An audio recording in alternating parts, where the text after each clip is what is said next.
بسم اللہ الرحمن الرحیم من یضع الحجر، پتھر کون رکھے گا، پتھر کون رکھے گا۔ عمارت دیکھ لیجئے، عمارت کون سی ہے۔ انکم لتعرفون ھذا البناء، تم لوگ اس عمارت کو پہچانتے ہو۔ لتعرفون ھذا البناء، یہ جو بنی ہوئی ہے، کیا اس کو پہچانتے ہو تم لوگ؟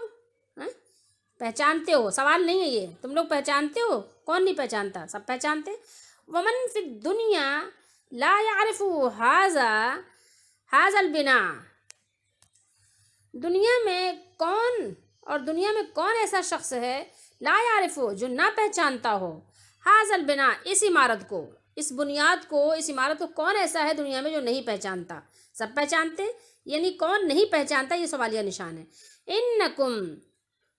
انکم تتوجہون الیہ فی الصلاۃ، بے شک تم سب لوگ تتوجہون، توجہ کرتے ہو، رخ کرتے ہو، چہرہ کرتے ہو، الیہ اس کی طرف، فی الصلاۃ نماز میں تم سب لوگ اسی طرف اپنا رخ کرتے ہو۔ ویسافر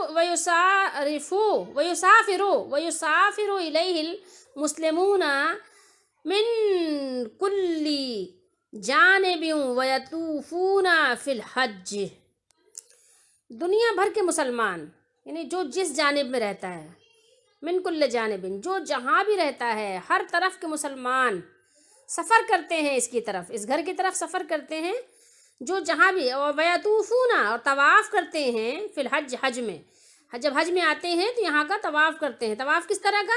حج کون سا؟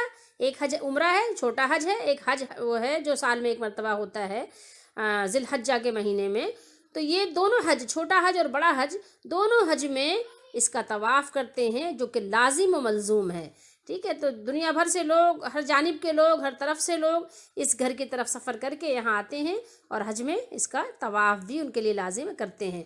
الکعبۃ اول بیت وضع للناس لعبادۃ اللہ، الکعبۃ، کعبہ، اول بیت، کعبہ وہ پہلا گھر ہے، اول بیت وہ پہلا گھر ہے کعبہ، جو بنایا گیا، وضع بنایا گیا لوگوں کے لیے، لعبادۃ اللہ، اللہ تعالیٰ کی عبادت کے لیے دنیا میں یہ پہلا گھر تعمیر کیا گیا، اللہ تعالیٰ کی عبادت کرنے کے لیے، لوگوں کے لیے، کہ لوگ یعنی اس گھر میں آئیں اور اللہ کی عبادت کریں، اور جہاں بھی ہوں اس گھر کی طرف رخ کر نماز پڑھیں۔ بناہا ابراہیم خلیل اللہ، بنایا اس کو، ہا ضمیر جا رہی ہے کعبے کی طرف، بنایا اس کو ابراہیم اللہ کے خلیل نے علیہ الصلاۃ والسلام، فی مکہ، مکے میں، فی مکے میں بنایا ہے، وفیہ حجرا اسود یقبلہ الناس،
وکان النبی صلی اللہ علیہ وسلم یقبلہ، اور نبی کریم صلی اللہ علیہ وسلم نے بھی اس کا بوسہ لیا تھا۔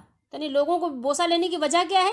کیونکہ اللہ کے نبی صلی اللہ علیہ وسلم نے بھی اس کا حجر اسود کا بوسہ لیا تھا، یقبلہ، اس کا بوسہ لیا تھا، ہو ضمیر اسی طرف جا رہی ہے، تو اس کا بوسہ لیا تھا، اس لیے لوگ بھی آپ صلی اللہ علیہ وسلم کی سنت کی ادائیگی میں حجر اسود کا بوسہ لیتے ہیں۔